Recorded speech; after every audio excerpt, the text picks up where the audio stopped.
สบายดีท่านผู้ชมที่เคารพนำท่านผู้ชมมาติดตามข่าวกีฬาบุญประจันบุญกองยิงประตูใส่ต้นเครื่องหลังพาทีมชาติลาวชนะทีมชาติเนปาล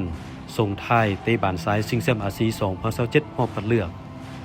การแข่งขันนัดสุดท้ายเมื่อวันที่31มีนาคม2026ผ่านมาที่สนามกีฬาแห่งชาติหลัก16ทีมชาติลาวภายใต้การคุมทีมของผู้ฝึกใหม่ปราติกากูจิก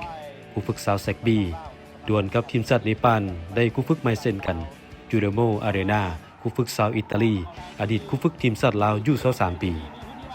คู่นี้ในครึ่งราชวิทย์ทั้งสองจ่อประตูกันบ่ได้มาครึ่งหลังทีมชาติลาวมาได้ประตูนำไว้จากหัวหน้าทีมบุญประจันบุญกองนาที48เวลาที่เหลือบ่มีประตูเพิ่มจบเกมทีมชาติลาวชนะทีมชาติเนปาลแบบวุดวิด1-0เป็นการชนะเนปาล2นัดติดต่อกัน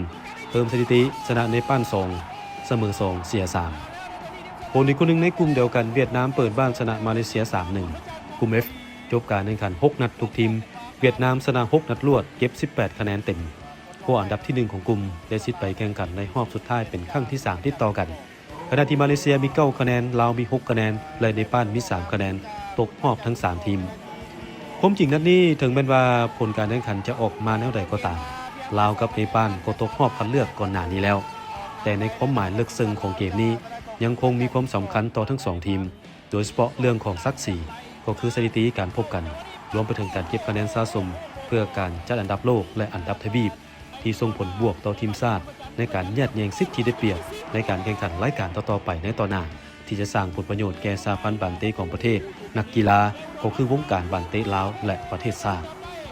ปัจจุบันทีมชาติลาวอยู่อันดับที่190ของโลกส่วนเนปาลอยู่ที่